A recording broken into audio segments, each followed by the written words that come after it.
One.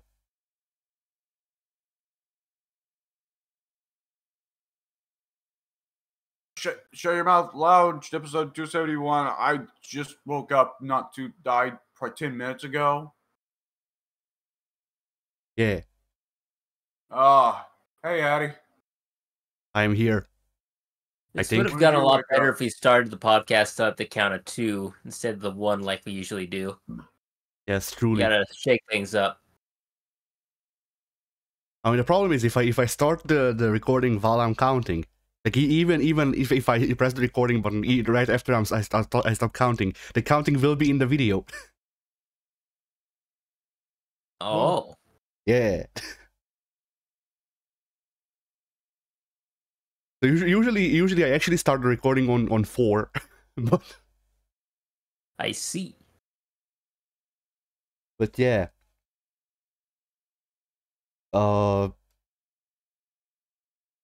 I suppose Pink, what's coming out on your channel? Let's see. I am definitely gonna have more NXT Universe coming out on my channel this week.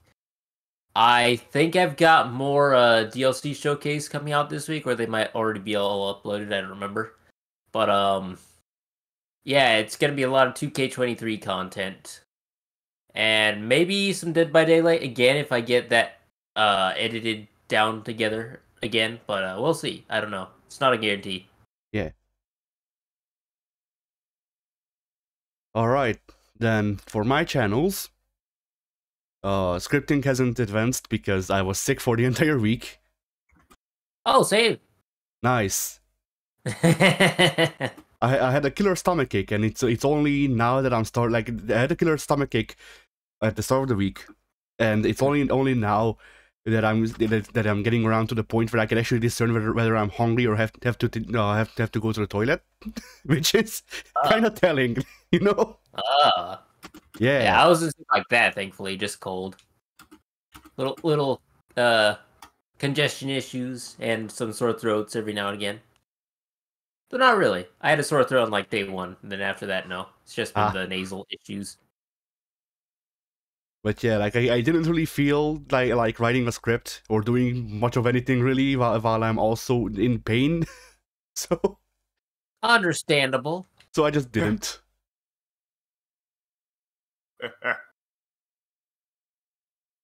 So yeah, that's that. A couple of days ago, I've laid out the work plan for my next year's April Fool's video, which will be my first one and probably the last one, honestly. But yeah.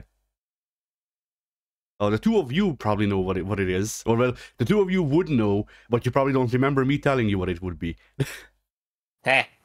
I could take a wild guess. But I won't, though. Yeah. The production on that might start sometime. I need a lot of resources, and I need some of the aesthetics still need to be figured out for it. But you know, I think it'll be one of two things. Either nobody will actually see the video until after April Fools, and then the joke will not hit us hard, or people will watch it during April Fools, and it will be my most disliked video. See, that's one of the issues I had and why I never uploaded any April Fool's videos, because 1, I'm not that funny, and 2, like, what if somebody, like, 5 years later down the line came across the video expecting it to be serious, and then it turns out whatever I was doing in the video is just a massive April Fool's joke, and they wouldn't understand because maybe they don't check the date that it was uploaded. I mean, there's ways to mitigate that. Not everyone uses them, mind you, but there's ways to mitigate that. Mainly just putting April Fools for year into the title after the fact. But then it's still tainted because, like, who goes back honestly and watches April Fool's videos after the initial April Fool's Day? No, you don't. Don't lie to me. Don't lie to me. I just did it this year, Pink. There's a reason. I heard that the video was really funny. That's genuinely it. And you know what? It was really funny even outside of the April Fool's context. Fair enough. How fucking dare you?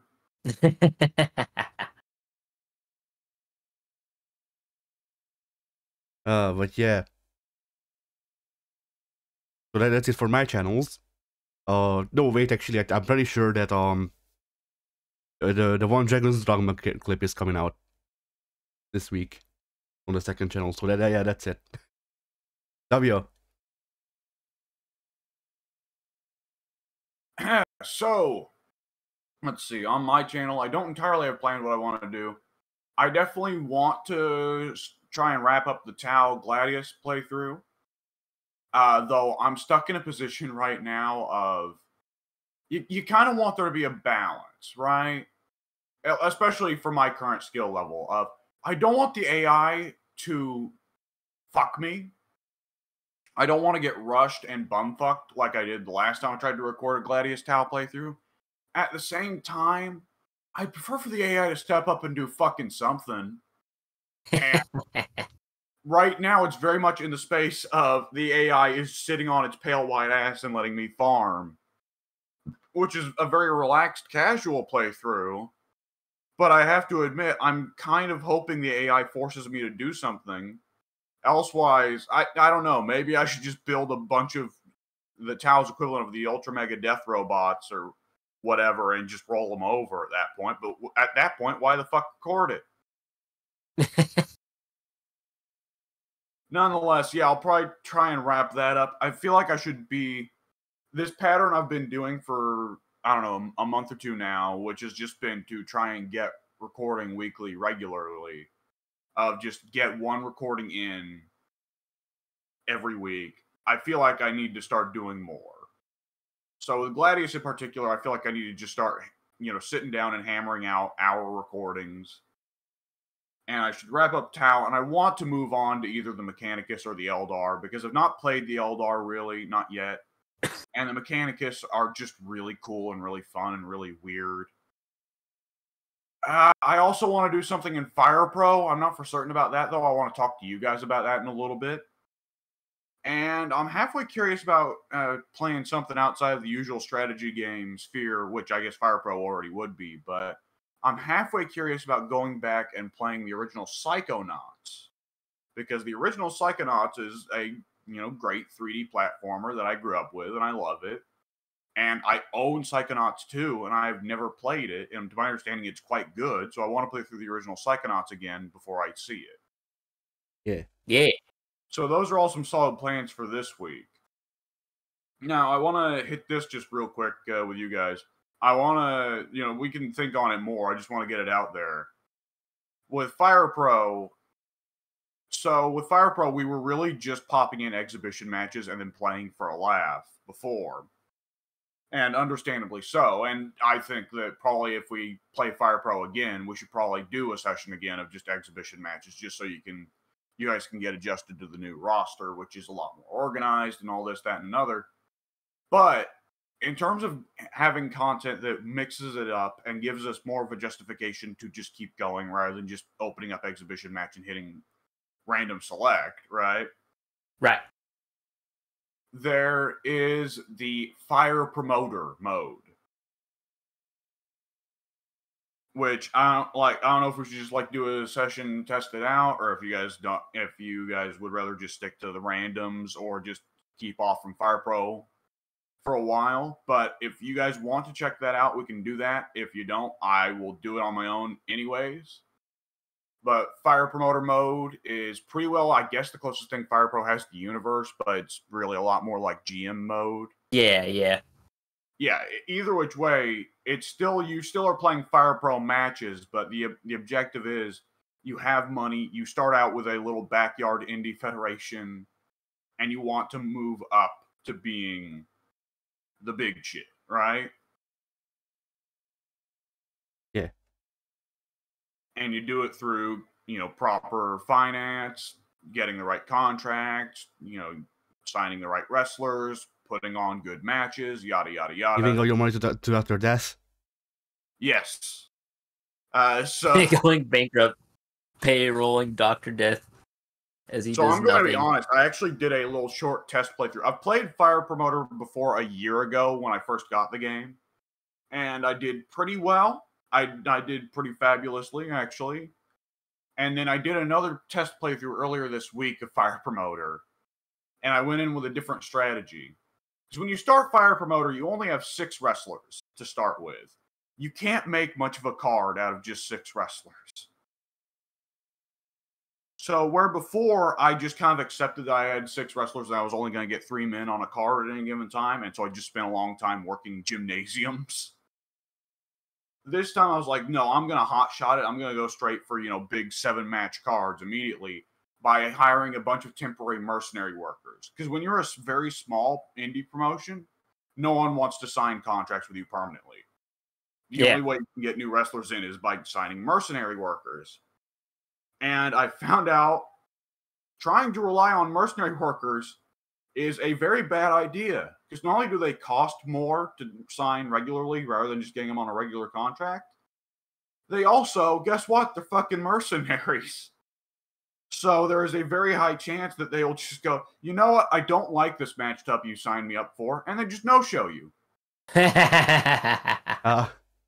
So I actually got a game over. I bankrupted because I kept spending all my money on mercenary workers. They would go on and either have shit matches or sign me up for big cards and then no-show it, so most of the fans would go away disappointed or just not show up at all. The fans would no-show. And then the matches would be shit. So everybody just started to hate the promotion, and nobody started showing up to the cards anymore. Either which way, yeah, there's all that going on the channel. And so, what is going up on the group channel, Addy? Well, we have Fire Pro, Part 8. Oh lordy. Yeah. Then, for the short this week, we have Gronk. Finally, the respect he deserves. And then on Friday, we have Mortal Kombat 11. Nice. And that's the week. No, wait. Fighting games are. Fighting games are is also this week. Yes. So yeah, those are the videos. Excellent. Pink. Yeah. Week.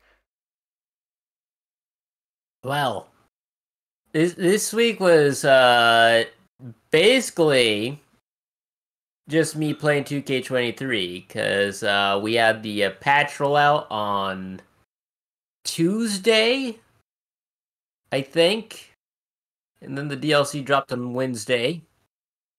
I think that's the correct timeline.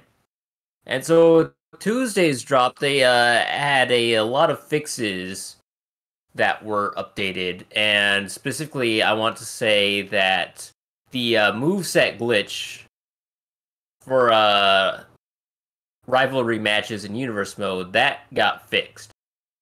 So now I've been spending a lot of my free time, the spare free time that I get, just editing old movesets in 2K23 for like everybody, because every time I go to play an exhibition match, I'm like, I want to play this person. Then I play the match, and then it'll have the Michinoku driver number 3 in their moveset. I'm like, no, I don't want that, because everyone has that. So I'm trying to get everyone accurate, and also throw in some just fun moves that are feasible for their real-life counterparts, even though they may not actually do them in real life.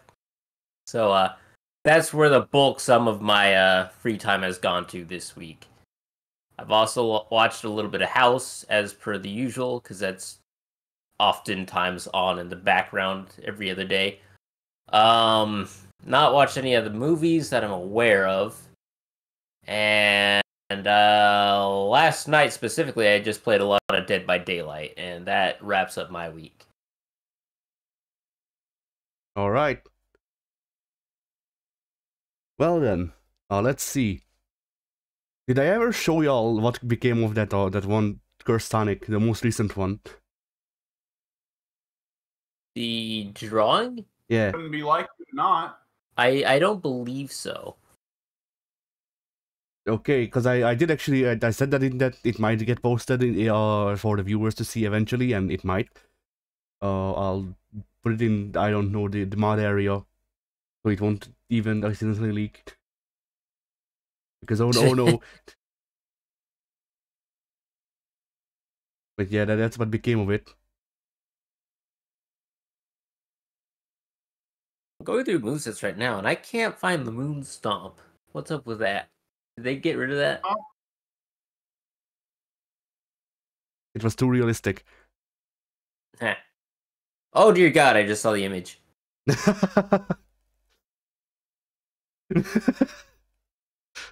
So for those at home, Alex just wrote no. He replied to the image. Cat. I just heard cat, which I don't think that's what you said, but yeah. No caps, as in no capitalization. Yeah. But yeah, I busted out the calligraphy pen and actually tried my hand at calligraphy again for this. It turned out pretty nice, I'd say. The calligraphy, that is.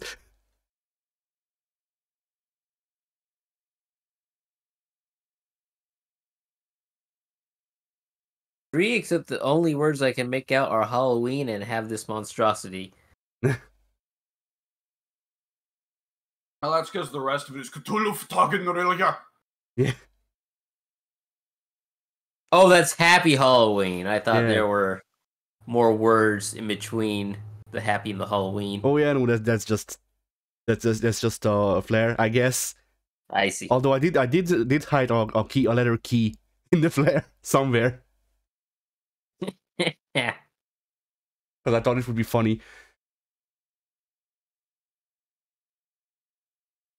The background for this in the planning stages was a lot more elaborate, but it couldn't keep my attention long enough for me to actually make it. So that's how we ended up with this.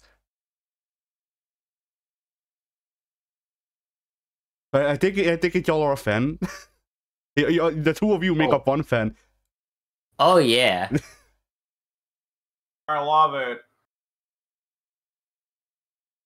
Then, because my my drawing software is running out of life juice for now, and I will need to buy it more juice. You need to go out and kill a few prostitutes to refill it. Yeah, because of all that. Nobody knows Jack the Ripper was paying for Photoshop.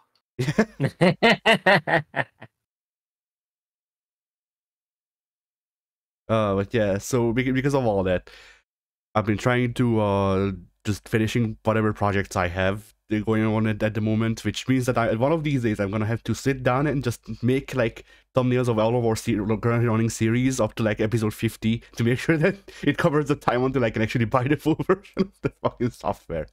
Because you see, once this thing runs out, I will still have access to the software, but no saving. Saving is a premium feature. So, Pink threw up. But from that, it was just so disgusting that they would do this. This is a war crime. Yes. But yeah, so for like a couple of years now, my phone background has just been a picture of Uller first, then I edited it to be a picture of Uller and Danzaburo.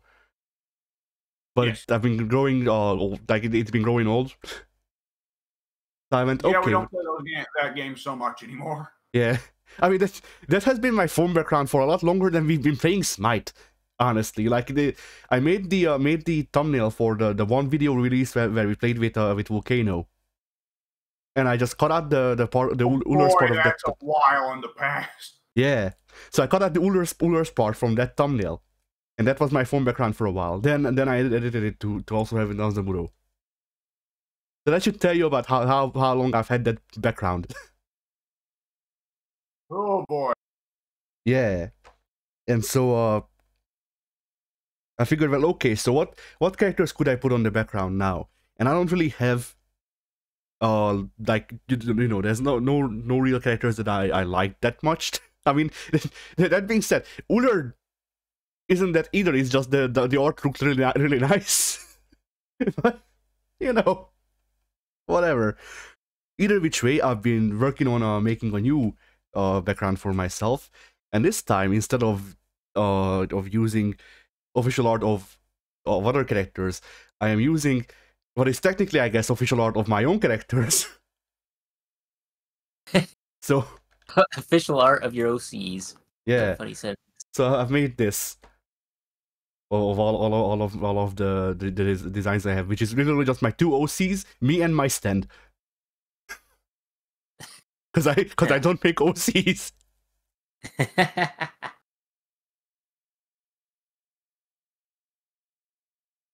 But yeah, this is a work in progress. As you see on the top, I will need to go over this once more. This is technically a sketch layer. And then a background has already been decided. The background is, I want to say 80% finished. But if I put the background on this, you can't actually see the line work, so... Fair enough. Like, the background will need one more logo to be done.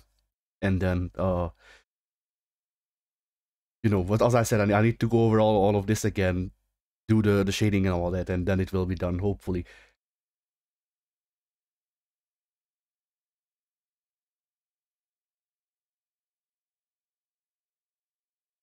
But yeah, I think it turned out nice. I think I brought it. Yeah, go ahead.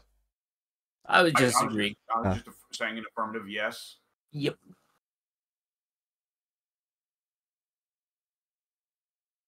Because you know, usually when I make stuff, I feel like my composition isn't the best, even though like my composition isn't the best, even though composition, like shot composition, is the thing I know the most out of drawing, just because I shoot video IRL.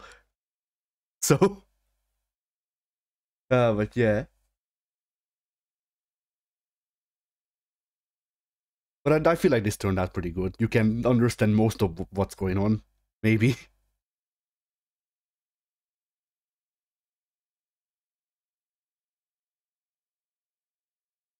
But yeah. So that's it for drawing, I think. What? Okay. So I woke up like an hour before we started recording. I read an entire book in that time. Holy shit! Yeah. So I have found a copy and also read the Book of 5 Rings. I've been searching for this book for years. There was a time when I was going to buy it physical, but it was out of stock. Because, you know, Musashi made Nitenich Ryu, which is which is the dual wield katanas fighting style. So obviously I have a vested interest in finding his book. Uh-huh. And boy, some of the stuff, you know, you have to keep in mind the quirks of, for one, trying to translate like Renaissance-ish era. I mean, it's Sengoku era, but whatever. Like, you know, you have to keep in mind translating Sengoku era like Japanese to English is gonna be weird. And also, some samurai, Musashi especially, were considered themselves poets. So of course you also have to deal with being poetic instead of actually just saying what the fuck they want. Yeah. So the translation isn't the most natural, but that's to be expected because, as I've said, he's trying to be poetic. He's also speaking Japanese. Like, yeah. You know, the translator, whoever translated this, because I couldn't find a credit. Whoever translated this tried their best. But yeah, reading this, it is very surprising to me just how much of it is these things that I figured out on my own. So much so that honestly, you could call the Book of 5 Rings Miyamoto Musashi's How to Play Rushdown 1645. Yeah. But seriously, like a lot of the things that he talks about are things that I was taught by my parents when they were teaching me how to street box, or stuff that I picked up in fighting games. It either applies to both, one or the other. So, and it's really just, try to keep things varied. If you don't learn how to use weapons other than the fucking katana, you will die. At the same time, if you try to use things other than the katana, you are dishonorable. Nah, he doesn't say that. He says that your main weapon. He says that you shouldn't have a main weapon. You should use every weapon with as much proficiency and just pick up whatever comes to hand, or whatever you can have access to, which is sound advice, considering he's not telling you how to do like honorable sports fighting. He's telling you how to actually fucking kill a guy. Like Musashi. Can I interject with a quick little question for Pink before you proceed? Yeah. Pink, am I going crazy, or does Angelo Dawkins use the regular spine buster or the sit-out spine buster as a finish? I think he sits out. Okay, thank you. Proceed, Eddie. But yeah, like, a lot of the book feels like he's trying to sell you on his fighting style, because it's a lot of, propping up his fighting style and tearing down other styles at the time. Fuck those other styles. Those styles ain't shit.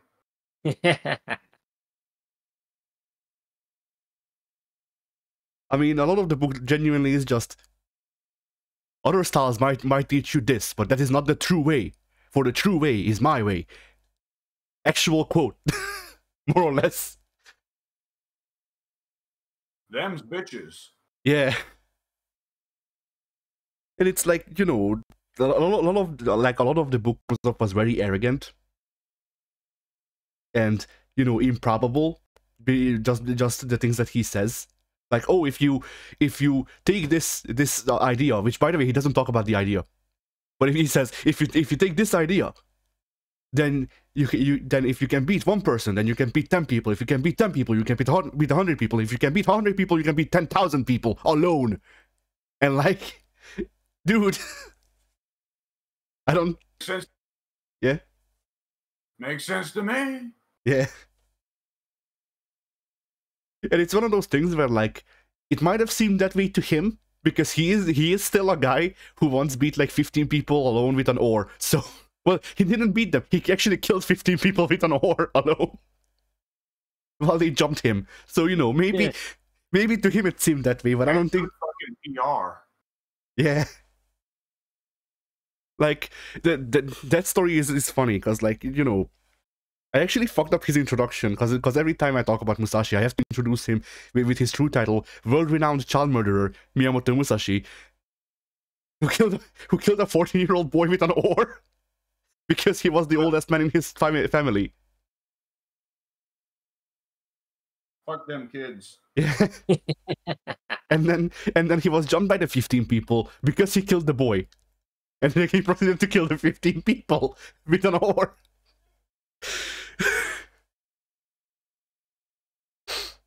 So, it's this thing of like, Miyamoto Musashi comes off as really fucking arrogant in the book, because he keeps harping on about how his way to do things is the right way to do fight.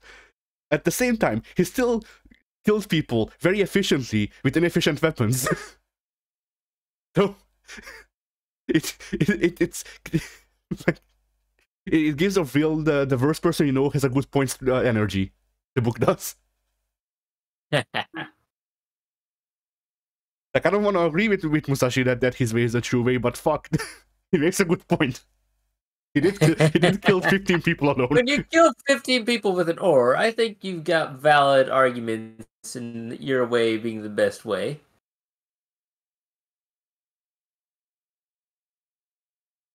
And otherwise, like, the book is a fun read as long as you can make sense of it. Like, it takes some mental gymnastics to go, okay, so this is what the translation says. This is what the Japanese thing might have said, or close approximation of it. Here's what he actually meant by saying that. And like, once again, yeah, go ahead. Sounds like too much work. And once again, the whole thing of how much the way he talks about, like, genuinely a lot of the things that he talks about, a lot of the tactics that he brings up, a lot of the strategies that he says are good, are literally how I play fighting games for some reason. And that's just very funny to me. That Miyamoto Musashi just for some reason invented Rushdown. Rushdown and mix up. But like, let me see some of the things I could. I'm not gonna read entire passages, but I just want to read the titles of some of these things and then tell you what they actually are. But yeah, like I got this copy of the book in a haul, and by a haul I mean I found PDFs of a couple of older books that I didn't want to read per se, but they are classics, and so I figured, hey, I've had access to them, I might as well, And then let's see.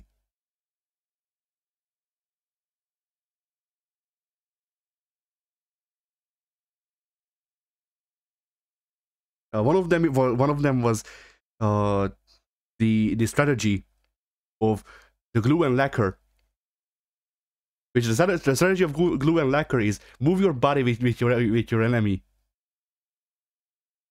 which is just stay on them, don't let them up. It's one of the it's the basic Rushdown movement, but IRL.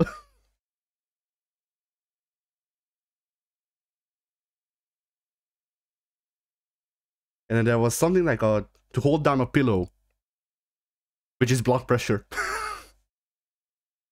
What? Yeah. Like, I don't know why exactly why he chose that exact naming for it, but he named it to hold down a pillow or something like that. And it is just keep attacking like relentlessly, and eventually they will slip up. Yeah.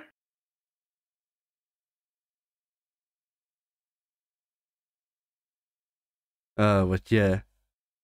So that book's been a fun read. The other books I have are let's see if I can find them. It shouldn't be hard. It's like 2 clicks. So I have Crime and Punishment, Pride and Prejudice, Animal Farm. Those are the actual hard-hitting ones. And then I also have just a collection of French fairy tales and the story of Robin Hood to break up the like hard-hitting long books, pretty much. Yeah. Well, I also have Sherlock Holmes, because of course I do. But yeah. So those will probably be what I'll be reading, assuming they can keep my attention, hopefully. I also need to look into a copy of 19. I'm forgetting the fucking book title. You know the one.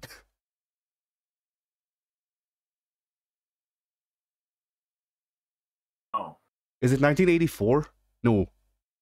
Fucking Yeah. Is it? Well, 1984 is the book, Big Brother is watching you. Yeah, that's the one. Okay. Yeah, Animal Farm is a companion book to that. Well, a companion book. It was written by the same guy. Incorrect, sir. However, proceed. That's what I remember hearing about them, but I'm pretty sure I've actually read parts of 1984 though. Just I couldn't find the entire book, so hopefully I can this time.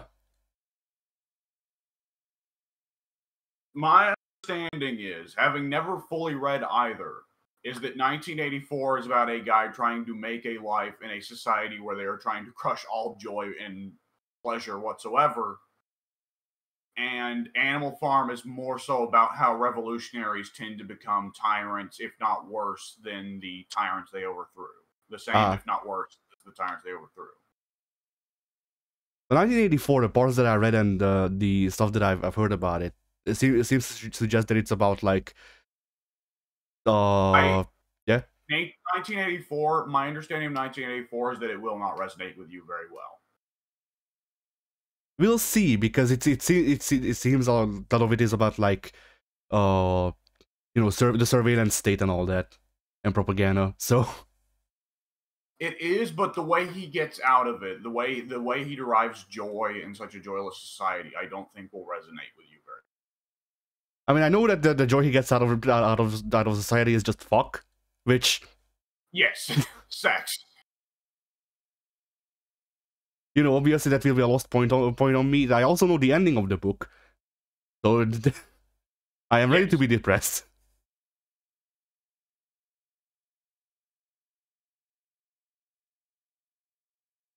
But I like the stuff that I've heard about it, and the stuff that I've seen seems to suggest that it's a thing of like, you can take it as a story about deriving joy from a joyless society, or you can take it as a story of this shit is fucked up, and that's it. That's the story. This shit is fucked up. Yeah.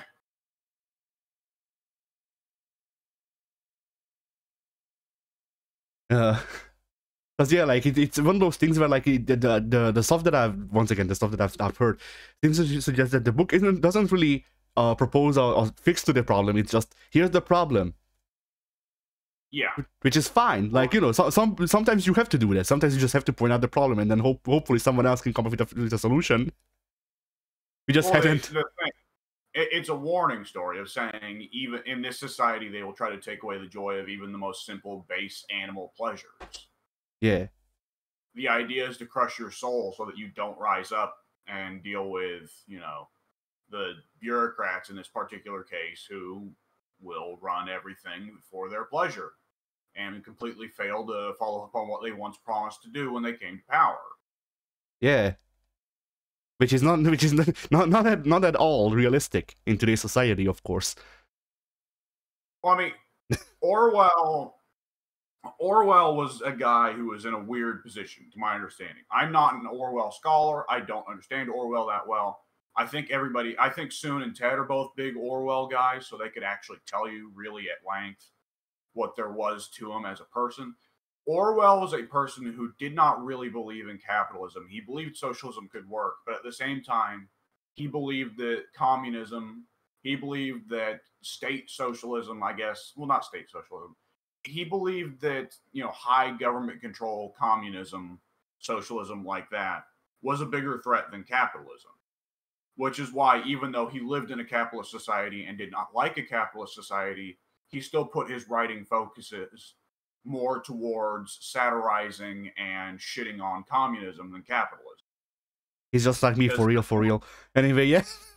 Yeah, he was a liberal socialist, whereas, Soviet Russia and China promised that they were liberal socialists, but of course, in practice, it was a very different situation. Yeah, I mean, look, I live in the aftermath. I know. Yeah. Which even then, a lot of people, there are some people for some reason that are a fan of it who live in the aftermath. So go figure. I mean, it's really just a thing of like, for one, time makes the bad go away while the good remains, and just also, depending on where you are, and just because of relevancy bias, there we go. The bad of today seems worse than the missteps of yesteryear. So like, whatever the fuck has been going on in this country for the past like 20 years at least, maybe 30. Like, the stuff that has been going on over here. It'll cause massive problems for you. You cut out. Like, I was just, Russia is still causing massive problems for you. Yes, but like, yeah, go ahead. Like, would Orban be nearly as bad if he wasn't butt buddies with Putin? Probably not. I don't know, cause like, we do get a lot of the fuck the EU policies probably from that, and just all of the propaganda that he has going on at pretty much any point in time for some reason now. But well, I never fuck the EU, but I don't know if I would say that it's worth it to do that just to go with Russia instead. yeah, Because I mean, fuck the EU, you end up being at Germany's mercies, right? I mean the thing is, Which has not worked out for Greece. I mean the thing with the EU is that I think it would be a lot easier for us to say fuck the EU if the EU wouldn't loan us 300 million euros every fucking year, and that all of which apparently goes into fucking sports stadiums and nothing else, and do nothing. Like, well, see, there's the trick there. You take the EU's money, then you leave the EU, so you don't have to pay them back. yeah. Like I'd be able to sympathize with Orban saying the EU sucks if he also didn't take that money and they use it to better the things that he likes, and then just say fuck everything else. You know? Even the things that he likes, he believes that he wants tourist bucks. You know, he's not sitting there like John Madden football. No, he does sit there going John Madden football. That's the thing. Oh boy. If it were tourist box, then that would make sense. No, he's putting the stadiums. No, actually, no. He stopped putting stadiums everywhere because people found out. No, right now the rage is putting out these whatchamacallit, shit, like putting out these, I guess, contests or whatever for companies to apply to build like random ass bullshit for a lot of money. Like you build pretty much nothing for a lot of money, and then of course the people who win it all contract. Yeah. You are contracted to build random ass bullshit. Yeah, and then somehow the people who win these contests are always people who are either his friends or his friends' friends. Curious, innit? It's not John Madden football. That's John Madden corruption. Yeah. Very different video game. Still fun though. Yeah, like you know, as I said, it used to be John Madden football. Like he put a fucking football stadium into the village that he lives in, instead of making it so it's not a village anymore. Well, no, he didn't live in it. He was born in that village. He moved out immediately. But you know, like, it's one of those things where like you could argue that, oh, maybe the stadium will drive up bucks to make the thing like work better. I don't think there's been anything fucking held there since then. It's for show. Amazing. Like, even the things that you could argue are for the better of the public, he finds a way to make it suck. Well, that's the gimmick. It's all about him. It's all about the power. Oh, way, oh. How dare you? And the thing is, like, since I've been alive, there has been 2 prime ministers. One of them is Orban. The other one is Gyurcsány.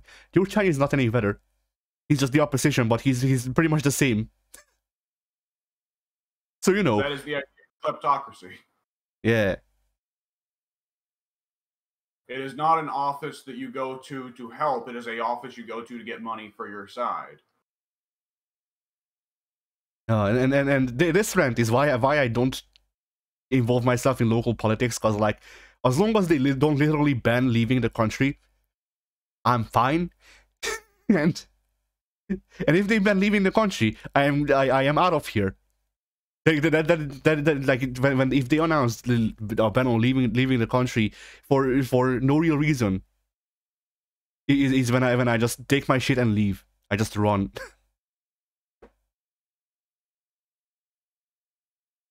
But yeah.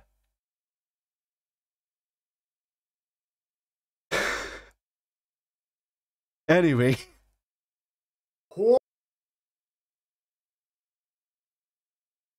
Oh yeah, after giving it more thought, I'll probably still apply for art school.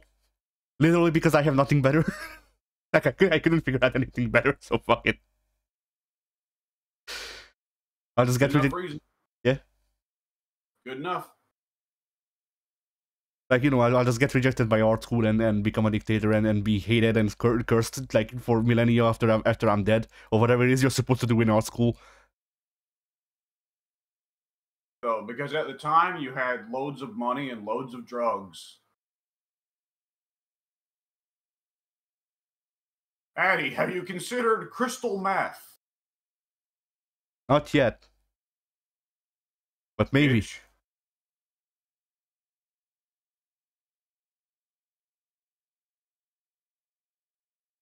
You know, I just need to start smoking weed. I need to, fucking, I need to do it because it's the miracle drug. It makes my anxiety go away. It makes it so I cut off my ear and become Van Gogh. Except for the people who it makes the anxiety worse. That's the joke. Like, you know, I'm not gonna claim that weed is on all evil. Like, I'm sure, given that it's getting legalized now everywhere, more or less, I'm sure that we could extract the good parts of it and leave behind the bad parts, and then make it so, like, you know, synthesize it so it doesn't make you go all woozy necessarily. That is the required medical effect. At the same time, I would like recreational use. I don't think I will ever be like, okay, that's fine. It's no. There's a context, an important context to that. If you just lock yourself into your fucking room or whatever, like your house, and smoke weed, whatever, I don't give a fuck. But smoking, like going outside while under the influence, is where I draw my line. You're ready to draw that a lot more. You cut out. I said, get ready to draw that line a lot more. Yeah. Because, like, you know, it's just a thing of like I dislike weed for the same reason I dislike alcoholism. The only important thing is that, like, I dislike alcoholism more because it's been a longer running problem and causes bigger issues.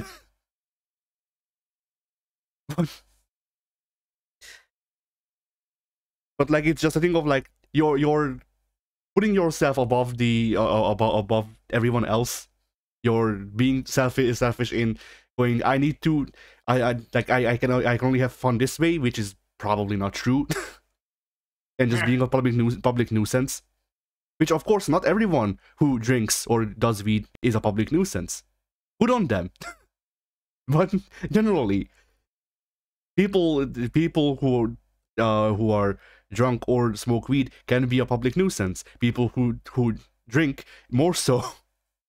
But then I've been around more people who drunk than people who smoked weed, so I can't stand alcohol. I hate it. Anyway, there's a line from The Simpsons. At one point, Homer and a whole crowd of people are about to start drinking, and Homer says, "A toast to alcohol. The cause of and solution to all our problems."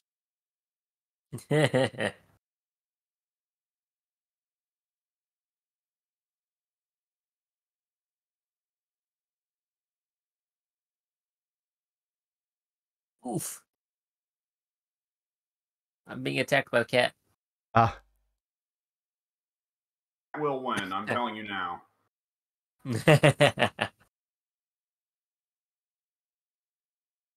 So yeah, then let's see. W setting us up with Fightcade pushed me down a rabbit hole again of just getting games, Yes. getting out of print games. So even past what Fightcade has to offer, I have, through deduction, I have found a source of where the Fightcade Jason, that's his name, Fightcade Jason, where Fightcade Jason gets their games. Okay. And through that, I have found games that are not featured on Fightcade, but still exist. Also, I have found collections, which is good. But yeah, so because of this, I now have a collection of a lot of a whatchamacallit. Shit. Whatever. I have a proper collection of not every single game, but an assorted, there we go, assorted collection of games going from the NES to the DS.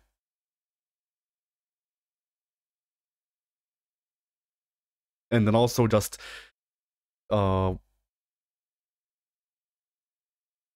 wait, what weird thing did I get? I forget. Well, whatever.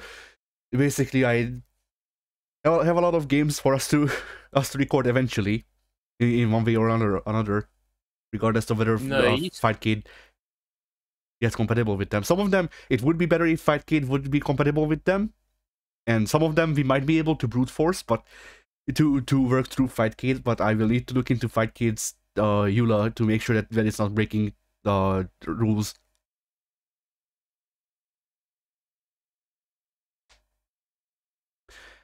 But yeah,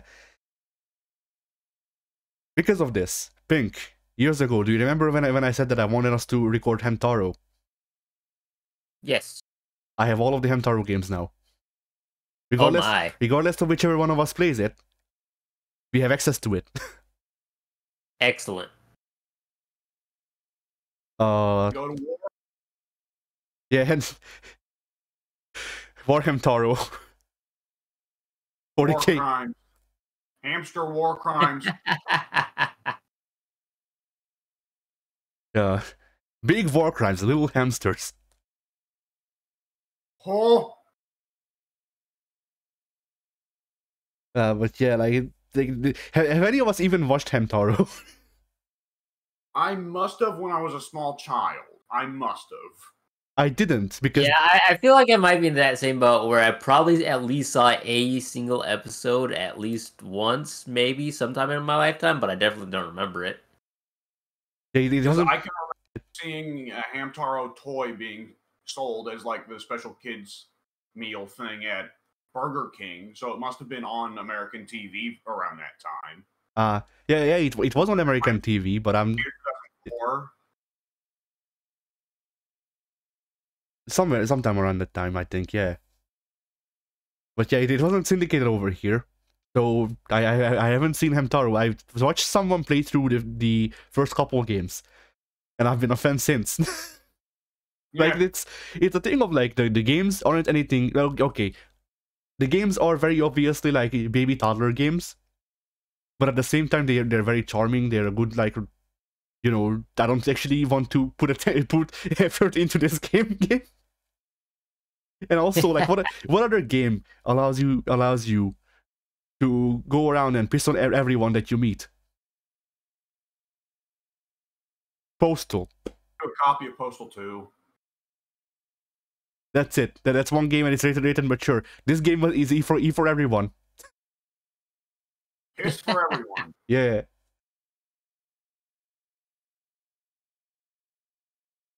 So yeah, People I think. say, yeah. These fists are rated E for everyone. Today, this urine is rated E for everyone. Yeah. That's an R. Kelly quote. Yes. But yeah, so that will be fun. Let's see what else do I have. I have this assorted dump of ROMs is also good because the person who collected them made sure to include Japanese only games that were translated. So, you know, I have every single Earthbound, all 3 of them in English. Because why not? Nice. Which, like, I don't know. Was Earthbound 1 ever localized? The first 2, yes. Mother 3, no. Mother 3 remains Japan exclusive. Mother 3 is considered like the fucking holy grail in terms of... I mean, there is a one particular very, very popular fan translation that goes around, but otherwise that game's considered the holy grail in terms of Capcom. Why? Capcom, excuse. Yeah, Capcom. I was a little confused for a second there. I was like, wait a second. Hang on. Look. That can't be right. Capcom, buy the rights to Mother so you can translate Mother 3. Yeah. Well, Nintendo has, I think, explicitly said they don't want to do anything with the franchise anymore, because how do you keep going after Mother 3, right? Yeah. Right. But yeah, way. I definitely have, like, right by now I actually have 2 copies of Mother 3 in English, because we 2 separate translations as well. And then also this means that I now have access to Kingdom Hearts Chain of Memories, the original one, and Kingdom Hearts 358 over 2 days, which I've played a long time ago, but I remember Recoded better, and I don't have Recoded anymore, but still. But why though? Which one? But why though? Because people say that 358 over 2 days is good to play, and I doubt them, which is why I will play it again and judge for myself again.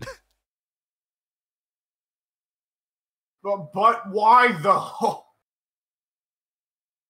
Hey, it seems like fun. It's just like, I've already played this game. However, I need to play it again to test whether it's good, because the first time I wasn't actually playing it. I was mentally projecting my way the game to 100%.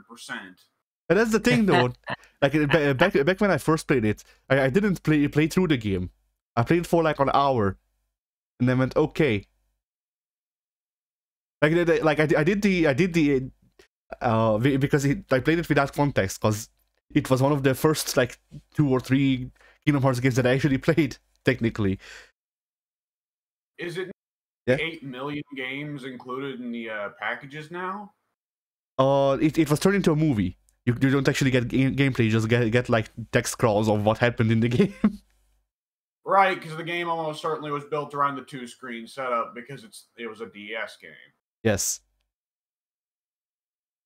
Boy, if there is any fucking platform that's going to cause problems for future, not just emulation, but for future ports, it's the goddamn DS. Yep. Like, Nintendo, thank God Nintendo seems to have cooled their whole, we aren't going to actually make the games any better, we're just going to come up with weird gimmicks thing.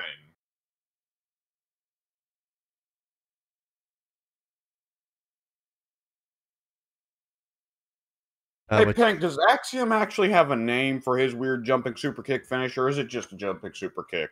Just a jumping super kick. Okay. As of right now, anyway. Maybe that'll change online, but I don't know. Like, what, should he not have called it the golden ratio? That could work. No, he calls it the spin. Spin.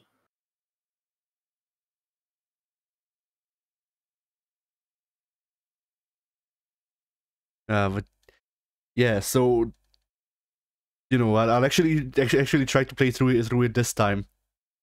Now, funny story about this. I booted up 358 over 2 days to see if DS games run fine.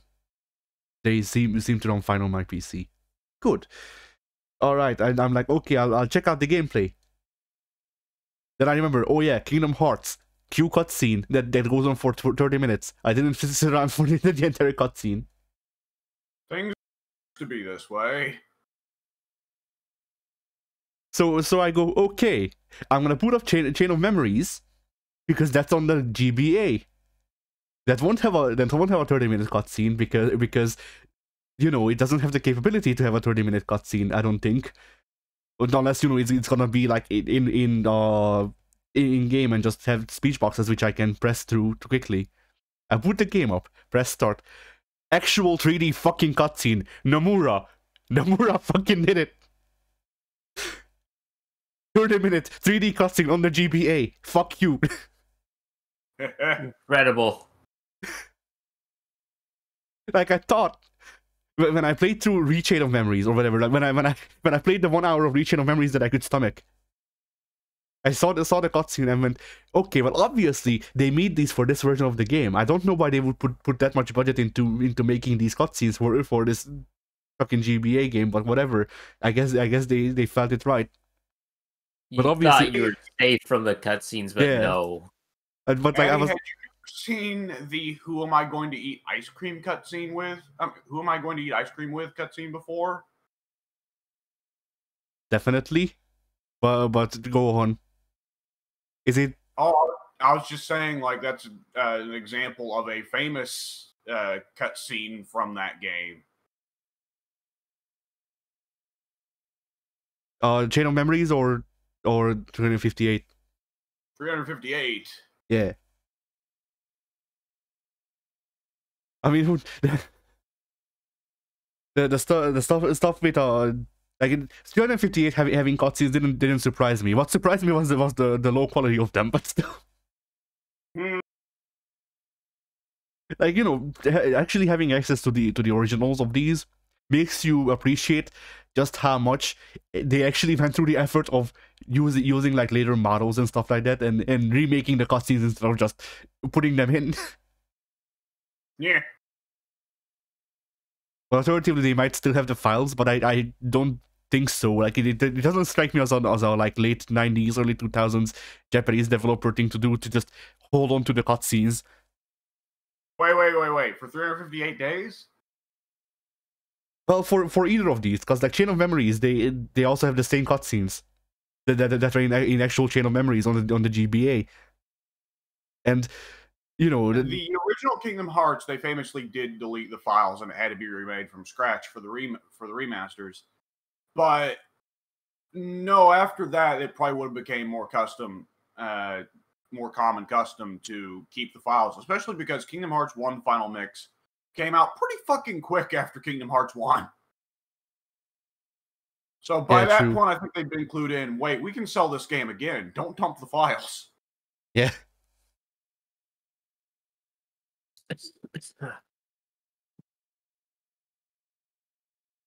But yeah. So yeah, I haven't actually started on either of those games because I just don't have the time, really.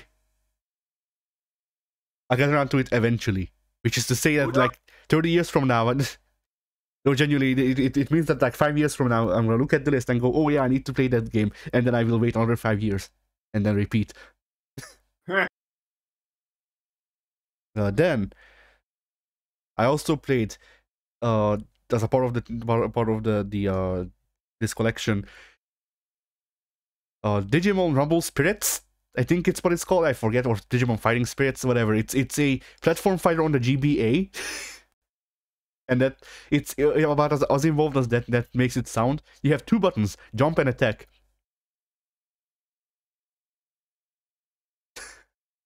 And the way you win is only 2 paths in life. Yeah. The way you win is by hitting people, making them to drop balls.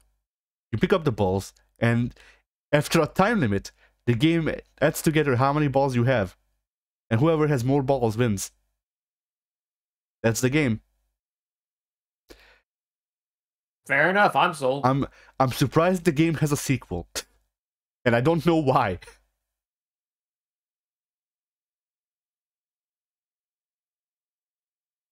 But yeah, they made 2 of those on the GBA for some reason. I'm sure it sold well, I guess.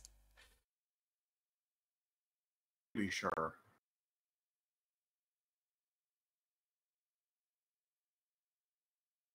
And then, yeah. So that's it for that haul. But yeah, basically this means that going forwards, just depending on what we want to do, I could just like go through my collection and just make an assortment of like 5 games for us to play in like 2 hours. As in, like, you know, do segments or whatever you want to call them, where we just record whatever for that a lot of the time, and just, you know, I curate a list of things, and we just go through them with as much haste or like of one as we feel like it, which probably means go through all of them in an hour and then just quit. The best part of this, like it does have, like me having this backlog now, and the whole thing, like we don't need to commit to anything. We just have this, so Simply exists. yeah. So if we just don't like a game, we just quit, and that's it. But yeah, then I've been playing a lot of Digimon Story Cyber Sleuth still. In fact, I am playing it right now. So, funny story. I reached the like penultimate chapter of the game. First actual boss. Like the game has had bosses before this, but you know they were not anything special when it comes to difficulty compared to the normal encounters.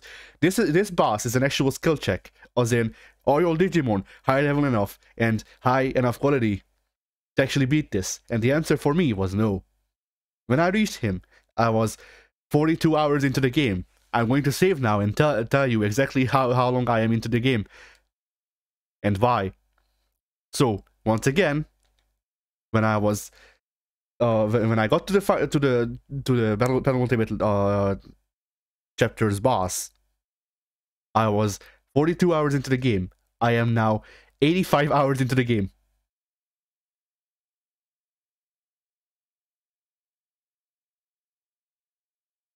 Balancing. Yeah. So, the reason for this is that the game, the game works like Pokemon because it's very much structured like Pokemon. Your mons level up, and them leveling up raises their stats somewhat. Now, the difference between the two is that evolution in Pokemon is a straight line. Yeah? But I was coughing. So yeah, evolution is a straight line. If you meet the requirements for your next evolution, you just evolve. Or you can put it off, but generally you just evolve. In Digimon, because evolution is a tree instead of a line, once you meet the requirements, you don't immediately evolve. This means that you get to make a choice. Do I wait for to meet the next set of requirements for this other evolution, or do I evolve now? Now, the thing with this is that there are still technically straight lines of evolution in the trees. So if you want to follow a character's like canon line of evolution that they had in a show or whatever, then you have to fulfill this set of requirements that the game tells you. The only way to raise stats, aside from leveling up, is by putting them into the daycare. In the daycare, you can set it so they train for somewhere between 2 hours and 30 minutes. If you set it to 2 hours, they just train. That's it. If you set it to 30 minutes, then they will like you a lot less. And they will train. The same way that they would train if they set it to 2 hours, they would just do it faster. There is no real benefit to training for 30 minutes over 2 hours, aside from the time. I've been waiting for at least 2 actual days. Actually, I think that would be 4 by math, but I don't remember. Whatever. No, 2. Whatever numbers. I've been waiting for 2 actual real life days for my Digimon to get to the stats required for them to level up so that they can get stronger. Because whenever the Digimon evolve, they get higher base stats, which is what I need. I need higher base stats so the boss of this chapter won't just one-shot all of my mons. And like, the thing is, like, there are type advantages and whatever in this game too. I had mons with the type advantage. His attacks were supposed to deal half of what they usually do because of the type advantage. He still one-shot all of my mons. Impressive. Yeah. So I've just been in fucking invading hell for the past 2 days. I think that's called limbo. Yeah. Just waiting for my mons to finally reach a point where their stats line up with what they need to level up. And then waiting more so that they have some base strength, because there's hills and valleys are level, to put it into Pokemon terms. A level 1 Charmeleon is not as strong as a level 5 Charmander. And when you go between the two, Charmander like it goes back to being level 1. So even though I evolve and have higher base stats, I will be worse than before I evolved, but only for a little bit. Because both the skill floor and the skill ceiling have risen. Right. But it just means that there's a lot of fucking waiting. So I've been doing that. I've been doing a lot of waiting, which is why I've been looking for the fucking haul of other games.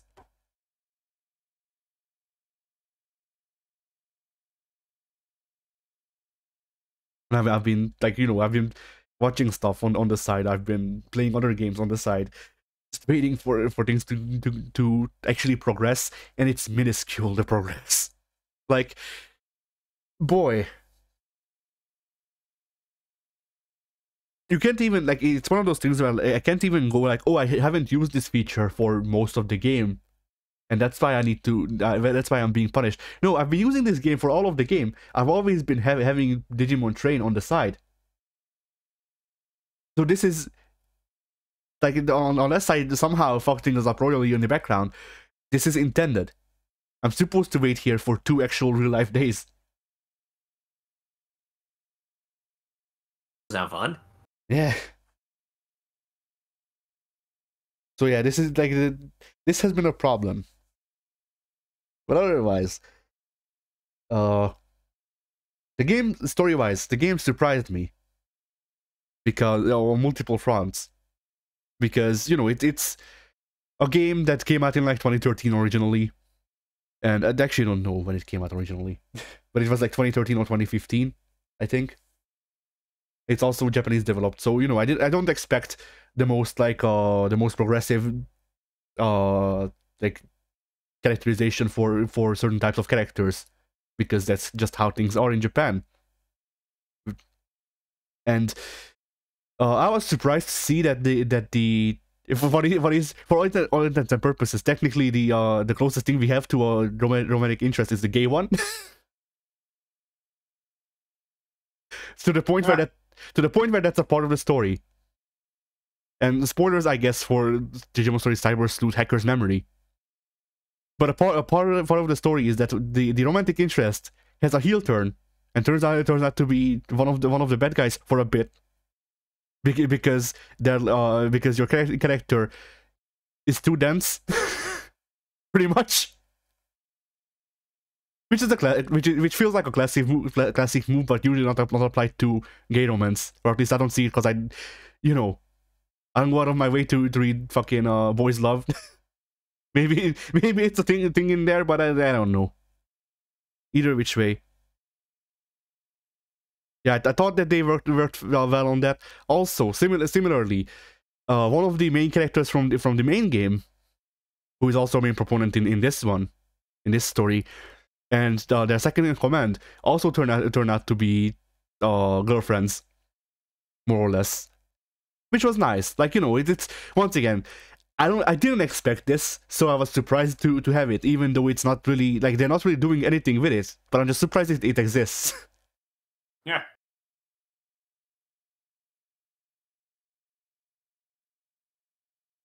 And then yeah, otherwise the story is fine. It makes sense for what it's trying to do. The rules that they're establishing for the world are cool, more for the most part.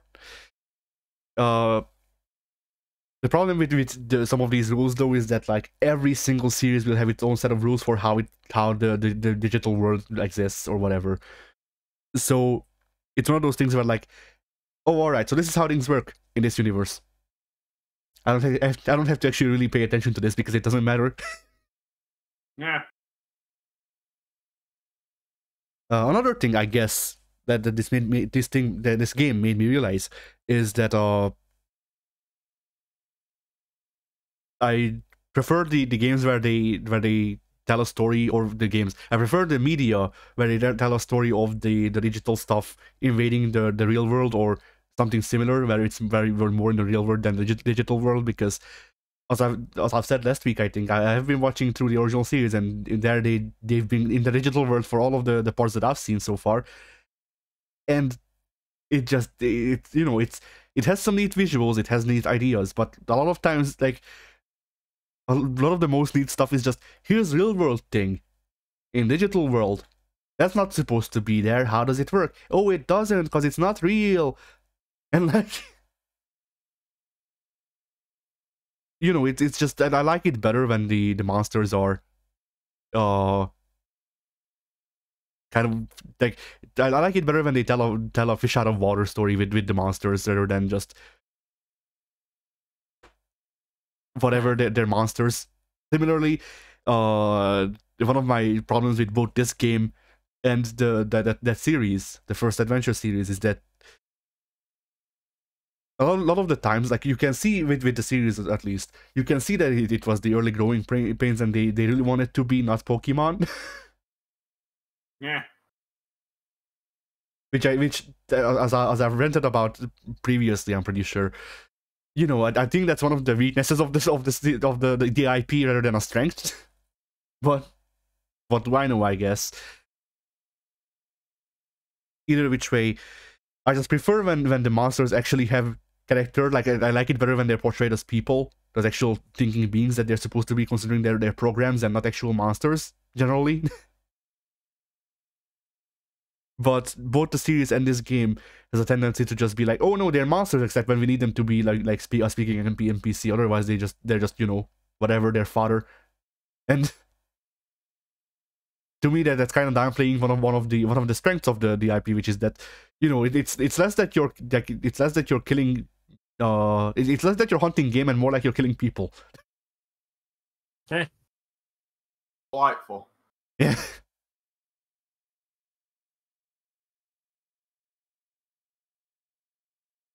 I like it better when if a Digimon acts like a monster. I like it when they explain it away with like a reason that an actual person would have, or something similar that would have like driven a person crazy or whatever.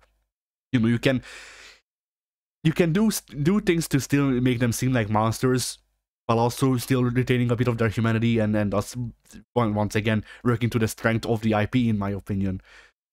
And a lot of the games in the a lot of the media in the series, it seems to just kind of forfeit that for the purpose of, well, Pokemon.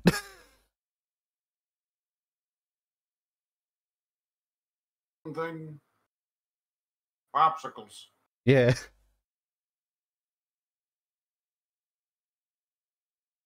Yeah. I guess one other thing that I nearly forgot about. Oh, I just forgot about a lot of things. A couple of weeks ago, I need to bring this up because I will never fucking remember until like 1 hour after we stopped recording. A couple of weeks ago, I played Sonic Frontiers because they have a trial on PS Plus. Sonic Frontiers is mid. Okay.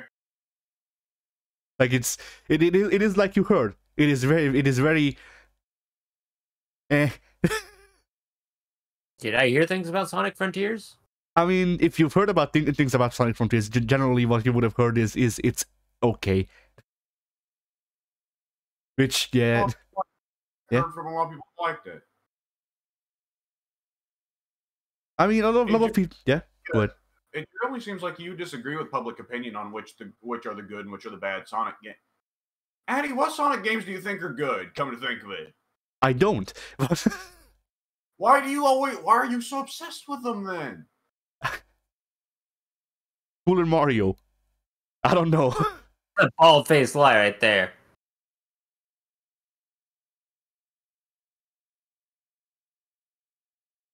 I will not allow this Mario slander. Not on this podcast. Not in this economy.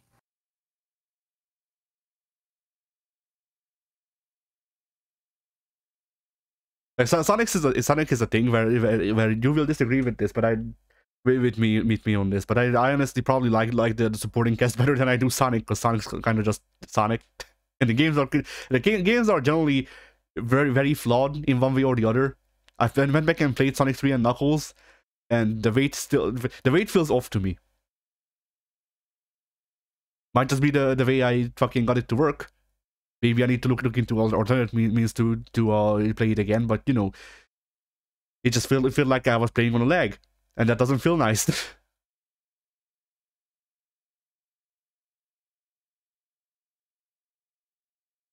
And yeah, like Sonic Frontiers is struck me as a thing where, like, if you like Breath of the Wild, then you will probably like Sonic Frontiers. But Breath of the Wild's game design does nothing for me. Comparatively, it has the boost formula on special stages. The boost formula has never controlled good. Like, people say that Sonic Unleashed night or day stages are good and the night stages are bad because the boost formula controls good in that. No, the boost formula barely controls. What are you talking about? Fuck.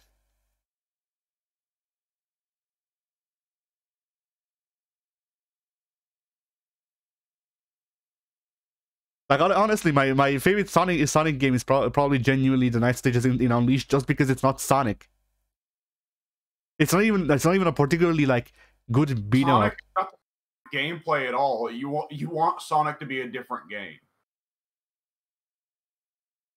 Yeah, to say that I want it to be a different game is I think putting it strongly, because like I don't expect anything out of the series.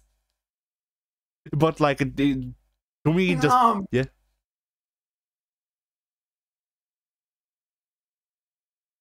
I didn't hear you. I said very exasperatedly, then why do you keep playing them? There are only so many free mascots in this world, Alex. Most of them are dead. You got Sonic, and you've got... Yeah. Money and time are limited quantities. Why devote them to a series you don't like but have a bizarre fascination with? I mean, I don't devote money to this. I think you have paid for at least one of these games. I've paid for Adventures 1 and 2 on sale when they were like maybe $8. On something you don't like.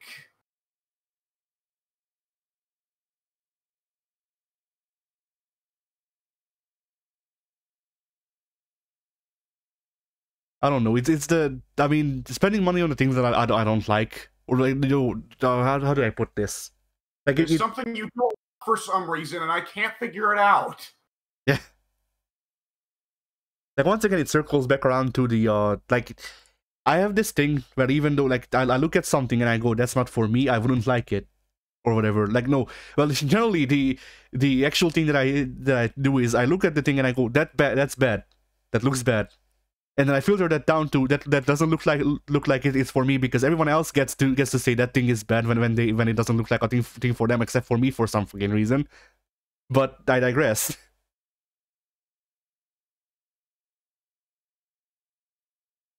But yeah, look at something that looks bad to me, and I go, no, I have to be wrong. Like, people like this thing.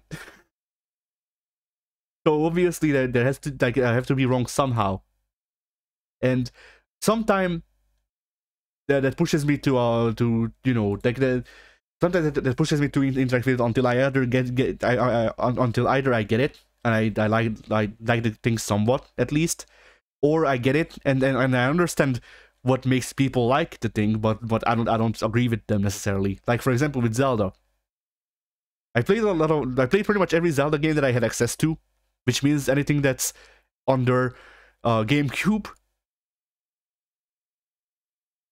I've played all of the Zeldas under the GameCube. GameCube's. Is that including GameCube or not including GameCube? Not including GameCube. Oh. They finally turned Link into a wolf and you don't play that game. That's a shame. Because my PC can't run it, dude.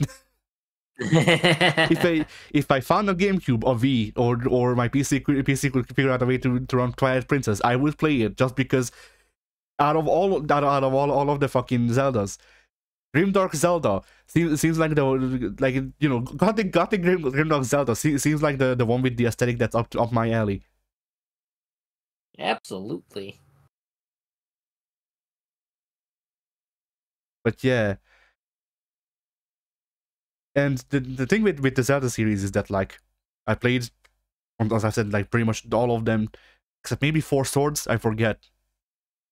And not for me. The whole idea of just fucking walk around and you'll figure it out eventually doesn't seem enjoyable to me. But at the same time, I played A Link to the Past, and if I had to recommend a Zelda game to someone, I would recommend A Link to the Past, because even though I don't like Zelda's general idea, A Link to the Past seemed like it had potential even for someone like me. Like, A Link to the Past is when it actually clicked, and I went, okay, I'm not enjoying myself, but at the same time, I can see what people get about this. Like, I can see why people would want to devote that much time to this. I don't. Zelda sucks. What a terrible series. That's fair.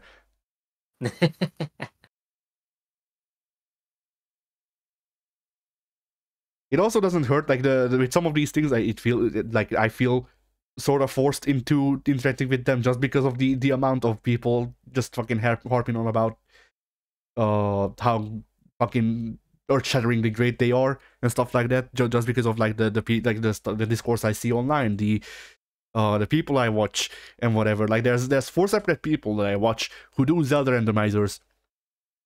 I didn't start watching them when they did Zelda randomizers, mind you. They just kind of all started doing them for a while in like 2021, which meant that I didn't watch a lot of my subscriptions because all of them were doing fucking Zelda randomizers, and I don't care.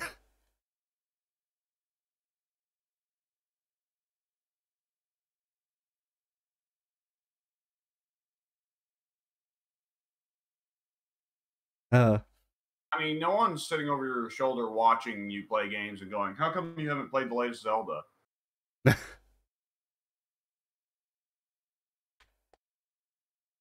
I mean, true, but it's just a thing of like, this is like what how do I put it? Like so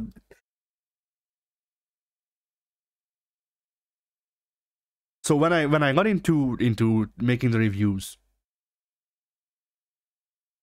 I had this, I had this general idea of, someone who wants to criticize something, someone who wants to, discuss the objective qualities of something should have a basis for what they're talking about. Like, you don't need to know how to cook to be a or, you don't need to be a chef, is a better way to put it. You don't need to be a chef to know that the food is bad. But at the same time, if you've eaten similar food, then it's easier to say why it's bad. Right. But and so I'll be honest, becoming that kind of super knowledgeable about something like that is kind of the privilege of people with a lot of expendable income. True.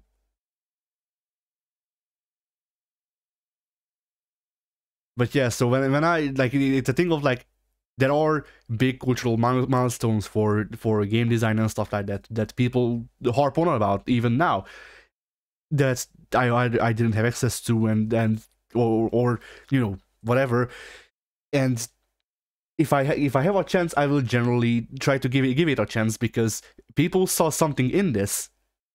Can I figure out what it is? If I can I then use this as a part of basis for critique? And then, whatever. Which is why I initially, like, legitimately, after Sonic 3 and Knuckles, the first time I played Sonic was Sonic Adventure 2, which I bought because people kept saying it's the best one. And, actually, I'm wrong. The last game I played before then was Sonic Heroes. This is important to this story. But yeah. People kept saying Sonic Heroes sucks and Sonic Adventure 2 is good, or the best in the series, because good wouldn't suffice, I suppose. And I was like, I don't think that's right. So it was on sale for like $10, and I bought it on Xbox, and then I played it, and I thought it was okay.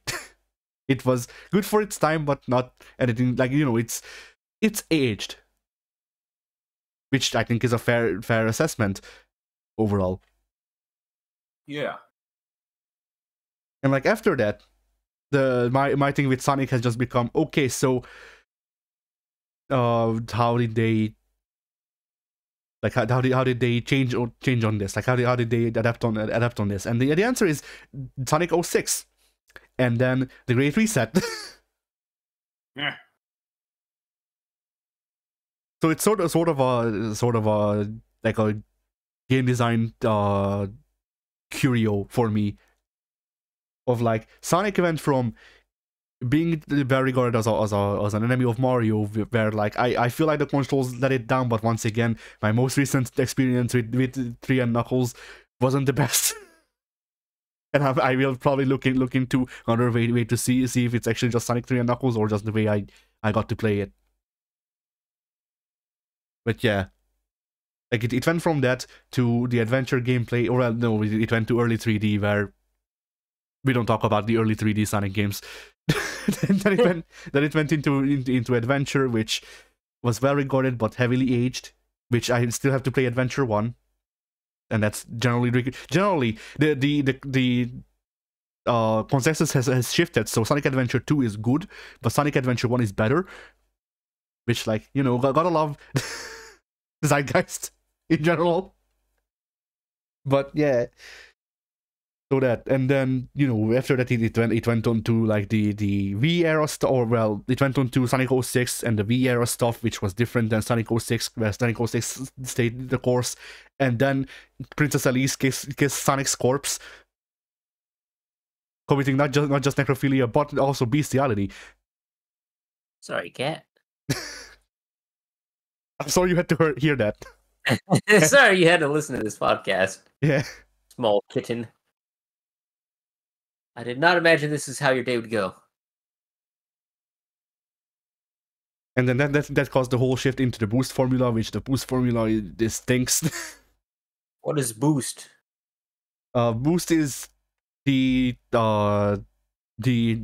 stuff that they did after Sonic 06, so like Unleashed, Colors, Generations, or half of it, stuff like that, where you know, you're not really doing any platforming or most things. It's just like go forward or veer to the sides. Sometimes you have to jump. Generally, you have to hold down X to go fast, and that's it. You go fast, and then the level is finished.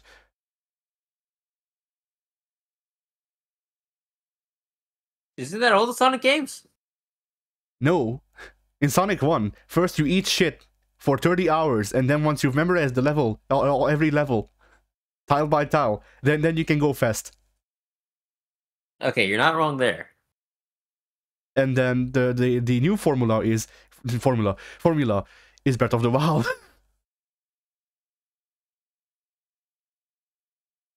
So, you know, just Breath of the Wild Sonic? Yeah, Sonic Frontiers is Sonic Breath of the Wild. It's Sonic Tear of the Frontiers. I see. But yeah, like Sonic Frontiers seems like a game where you either like it or you don't. A very much game where they push it to the front. All right, here's our game design. If you like this game design, you will enjoy the rest of this game. If you don't like this game design, uninstall. And I see. You know, I appreciate that at least. But a lot of it was like, imagine if they combine, like, okay, so what can I actually compare it to? I don't know. Insert any game with a barren wasteland for an overworld, more or less. So imagine if in that barren wasteland you still had collectathon stuff. So like, Pink, you've played Banjo-Kazooie, right? I haven't. Shit. You played Mario 64. Yeah. I mean, this won't work as easily with Mario 64, but whatever. So you know how in Mario 64 you had like the red coins and the stars and all that? Yeah. Okay, so imagine if there were like 7 to 15 different versions of red coins and stars, and you just had to do busy work to get them. So like you walk through an area and there's just this tile puzzle on the ground, and you have to do the tile puzzle to get a coin out of 8 that you need, or whatever, like out of X amount that you need to get. Right. And that's kind of the main gameplay design. It's just this, and then sometimes you stumble upon a boss and you do the fighting mechanic, and the fighting mechanic is all right.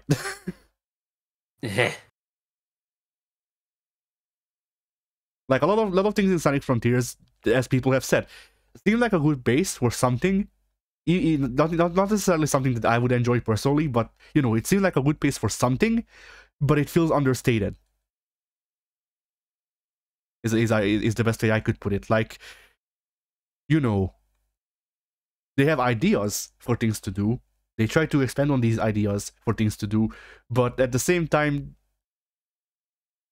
you know, like just doing the repetitive stuff for the amount of time that you need to didn't seem all too engaging to me. Now, if I actually bought the game, which I don't, but if I had bought the game, you can skip some of the grinding by just fishing with Big, which I appreciate on multiple fronts.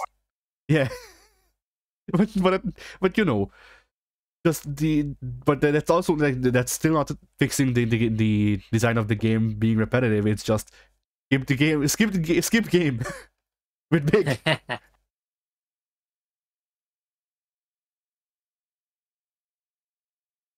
So yeah.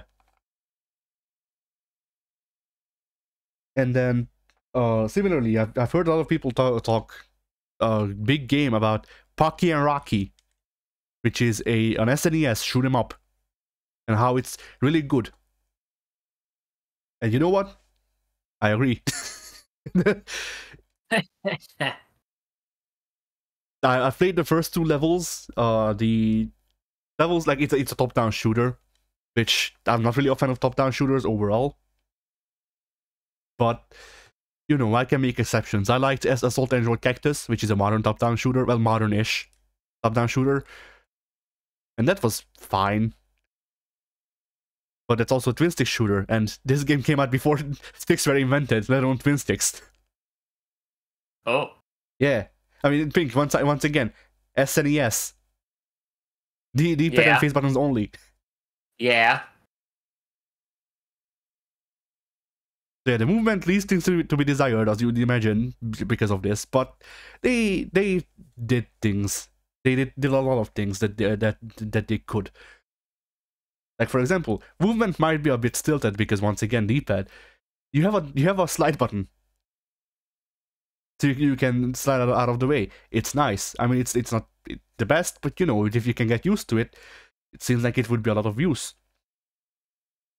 The weapon variety seems kind of limited for now, but once again, only played like A level completely to completion, so whatever. The game is designed around multiplayer, which I haven't been able to test. Might be something that we need to look into. I don't know. There are 2 characters to play. One of them is Pocky, who is girl, and then there's also Rocky, the character that everyone wants to play as, I assume, who is Raccoon. Funny Raccoon Man. Definitely not Rocket Raccoon. Oh no. But yeah, game seems good. I'll need to devote more time to it. Bombs also exist. Yeah, I really forgot bombs exist, which is a surprise to me that they would show up so early into shmups. But you know, I guess makes sense. Which bombs are just screen nukes. There you go. And then finally, I started playing Mega Man X. Hey. Because I once again have access to Mega Man Zero, but Mega Man Zero ties directly into X, and now that I understand English, I want to understand the story. Oh. Thing like that. What about thing like that? Never mind. Ignore I said anything. Okay.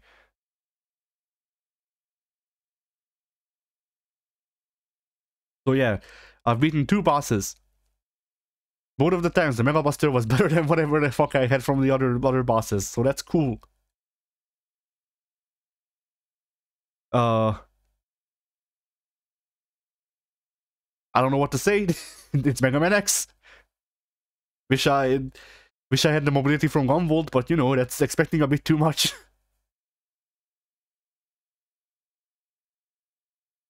Because, like, you know, this is directly the series that Gunvolt is built upon, so...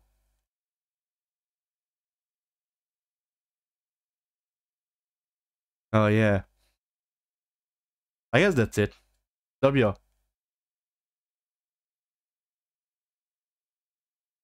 Much. Well, I can't guarantee that. But nonetheless, so the majority of my week has gone into Fire Pro. And I think for the most part, the wrestler roster is complete. There are a few legends I'm sure I'm missing that you guys will notice when you go in and go, hey, where the fuck is Doug Basham? Yeah. Didn't I say all this last week? Anyways, I've started work on movesets. I've cracked up referees and arenas, so on and so forth. Got most of the downloaded moves I want to get. I'm sure there's a couple I'm forgetting, but I'll get to them as I get to the movesets. Yada, yada, yada. You get the idea. Yeah. The only thing I really did this week that's worth talking about was I started to, I think I've said I wanted to do this a week or two ago, but I started to watch some lucha shows, which AAA and CMLL both put up a lot of shows for free on YouTube. Yeah, they do. And then you got several not official channels that upload a lot of matches as well. Yes. And I don't, in the past, I've tried to get into lucha. I've wanted to go like, okay, let's start from the beginning. What El Santo matches can I get my hands on? The answer is none. Shockingly, fucking 1970s Mexico, they weren't recording much of it. Nonetheless, so I have not watched any CMLL shows. I did watch 2 AAA shows, though. Triple Mania Regia, or excuse me, Triplemania. apparently that's what they call it south of the border. And some kind of tribute to the Troops show they did, I guess, that was also relatively recent. And I wanted to talk about this specifically with Pink, because Pink, you are probably the guy who knows lucha best out of our friend group. So, is it a correct estimation to go off of from just the little bits and highlights I've seen of CMLL compared to the 2 full shows I've seen of AAA? Is it a fair estimation to say that the divide there is supposed to be that CMLL is like the classy highbrow lucha, while AAA is the trashy lowbrow lucha? Yes. That is exactly right. Okay. CMLL is the old traditional, what we've been watching since 1969. And then AAA is the more modern take on Lucha Libre. Okay. I was curious about that. Because the little clips I saw of CMLL were 3 men get in the ring. They wrestle. There you go. No blood, no chairs, no light tubes, no bullshit. Nobody's getting naked in the ring. AAA or AAA or AAA, whatever. From the little bit I saw, AAA is a vision of a dark alternate future where Vince Russo won. Yes. My God. Like, it's all bullshit. Every other match has a run-in for a finish. Every card has at least one match that is a bunch of fat old fucks who can't wrestle anymore, so instead they just do crazy hardcore matches. Yep. La Parka should have fucking wrapped it up at least 10 years ago. However, I knew that La Parka had turned into kind of fat, old, useless. I did not know that La Parka gets around it nowadays by using light tubes and tables. Because one of the matches on AAA Mania Regia or whatever was a three-way between Rush, apparently they call him that down there, which isn't Rush known to be kind of a problematic guy? I don't, not that I'm aware of. I want to say he was involved in some backstage drama. Either which way. Probably, but it's Mexico. Everyone's involved in backstage drama. Yeah. And he, was trying to do some actual wrestling moves, but the other two in the match, it was a three-way, a hardcore three-way. Rush, La Parca, El Pagano. And I think I'd heard about Pagano before, and I did not know AAA, they don't give a fuck. They do just straight up have light tubes. Like, I thought that was 100% just trash indie bullshit because of the legal troubles, but I guess AAA doesn't care. Legal troubles in Mexico? What are you talking about? It was bad, dude. It was bad. That was one of the most garbage matches I've ever seen. Except, okay, I will give La Parca this. Even though he's fat, old, and useless now, and he can't do there's no way in hell he can do the La Parcanator now. I fucking guarantee that. He still does have a hell of a spear. Like, he has a better spear than the overwhelming majority of people that actually do use the spear nowadays. So I'll give him credit for that. He can at least, that's the one thing he can do. Nonetheless, like, looking over it, like, okay, what all have we got here? Okay, so the men and the women just have matches together, and, like, when WWE has an intergender matches, Tozawa could get in maybe a couple moves on Rhea Ripley, but for the most part, everybody knew that inherently the guy is going to job. Women beat men in WWE. Right. AAA doesn't give a fuck.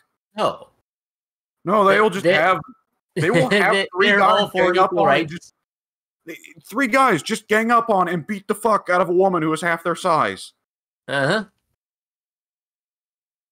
And I don't, like, at first I was kind of like, wait, is this like a misogyny sort of thing? Like, is it supposed to be, classic Vince Russo misogyny of like, yeah, teach that bitch, that, 2-bit, pardon my French here, teach that slut or what have you. But like, no, the crowd will cheer for the chick. I guess they're supposed to be the underdog. It's just an underdog that always gets their ass beat. Yeah, like Zack Ryder. Yeah. Of course, it's another thing of just like, what the fuck is going on down there? Minis are a thing. And they also get put in a match with the main Lucha roster. Yep. Which, I mean, of course, I think everyone knows the famous gif of the Mini in the gorilla suit getting drop kicked off the apron, but... Yeah. And then they have a whole division of Exoticos, which I guess is an entire division of Goldusts, and Sunny Kisses, and whoever else you want to point to. And I was kind of expecting, like, oh, okay, it's like a homophobic thing, right? No, there are face Exoticos and heel Exoticos. and the face Exoticos will, like, be all creepy and sexual towards the heel luchadors. And the crowd will go, yeah! We love this homosexual rape as long as it occurs towards the heels. It's a circus down there. Yeah. Like, okay, specifically the Triple Mania Regia card. By the way, it was a funny thing. Based off what I saw from the translated comments, apparently it was a AAA show in front of a CMLL crowd. Because, my God, the crowd just shit on just about everything. Complete non-reactions to anything, except for there was one match on the card they reacted to. Do you know what that was? Well, clearly that was when Mil Mascaras got into the ring and eliminated everyone in the Royal Rumble, right?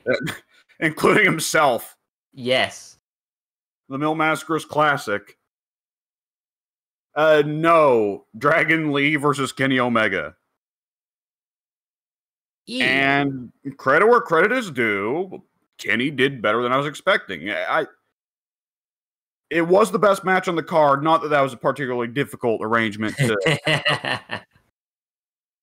But Kenny had a modicum more sense of psychology than I expected. In Mexico? In Mexico, of all places. What's up He with kept that? the match slow at the start. He worked to get heat. He did not cool moves and cut off Dragon Lee from doing the cool moves. And then when Dragon Lee got a cool move, that started the comeback. And then Omega's psychology dropped off and it turned into the rapid back and forth that they love. Which, I mean, at the end of a match, I can kind of deal with, though they went a little bit too fast for them to have supposed to been beat up. Right. And credit where credit's due, Kenny understands put over your finish by trying it multiple times and having the opponent get out of it to make it look like it's serious shit and they need to avoid it. Credit where credit is due, that was actually a pretty good Kenny Omega match. And my God, Dragon Lee is in absurd physical shape. For a man of his size, that little bastard is ripped. Like, I can see why that's the luchador that, dude, he was like, oh, we need to get this guy. Right. Excited to see what he'll do in WWE, because that was a good little thing. And the last one I wanted to hit real quick was they had okay, wait, no. Hang on, I forgot. Okay, so I've now seen my first matches of both Big Mommy and Nino Hamburguesa. Who's Big Mummy? You're repeating a mask. Okay, so Pink, I'm going to assume then, based off of the fact you said that, you know who Nino Hamburguesa is. Yeah. Imagine if basically she's Nina Hamburguesa. Okay. She is a very large woman. Okay. She is not very tall, but in terms of width, she's about Yoko size. Good lord. And she's roughly the size and shape of an entire ring. Yeah. She is, however, I will say, not even vaguely near Yokozuna's level.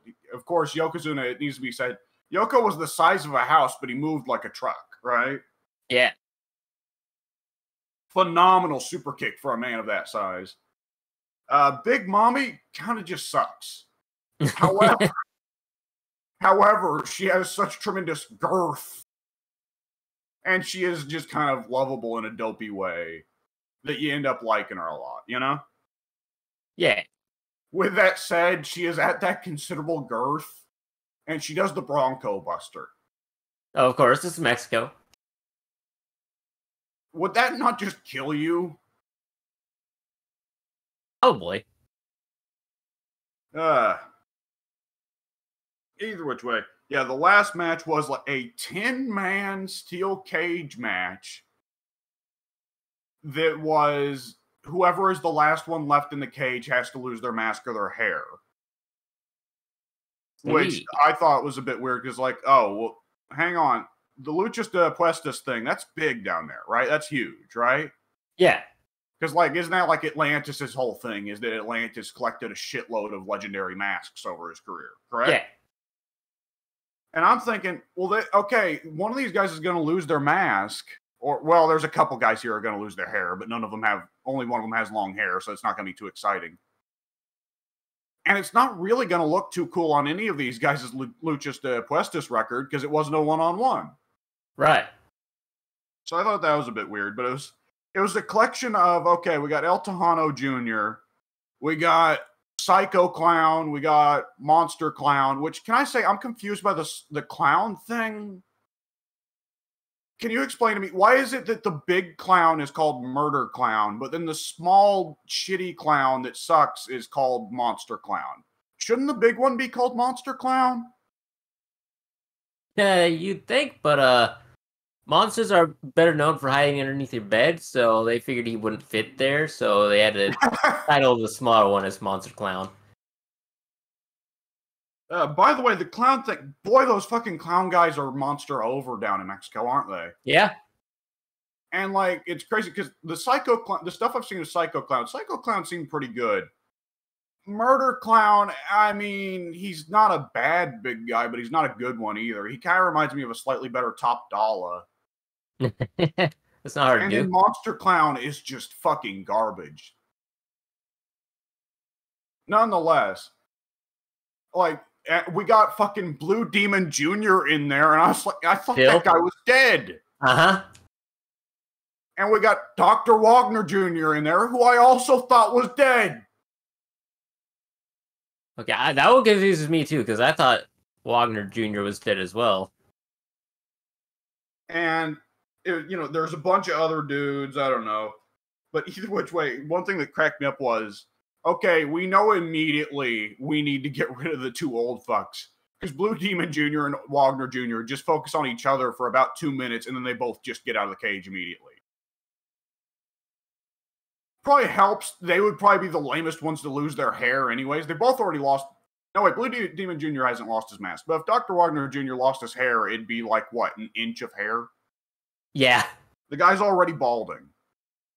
It wound up being Monster Clown. Damn it, I still can't get that straight. That lost his mask, and I don't know. I guess that was pretty big. Did he not just put the mask right back on afterwards, though? Which, I know that's absurd to say, because that's supposed to be a thing in Lucha that you never put the mask back on unless you're Rey Mysterio. But, like, I could swear I saw the other show that came afterwards, and I thought Monster Clown had his mask on. I don't know. It's fun trying this out, though. I want to try out CMLL as well. CMLL seems more my speed, because AAA is hot garbage, but at least it's funny when it's garbage. Yeah. Either which way, yeah, it's been fun trying that out. And that is the extent of my week. Nice.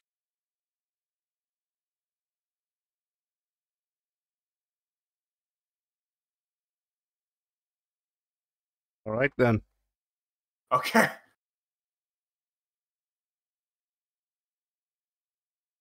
Bye, I guess. Yeah.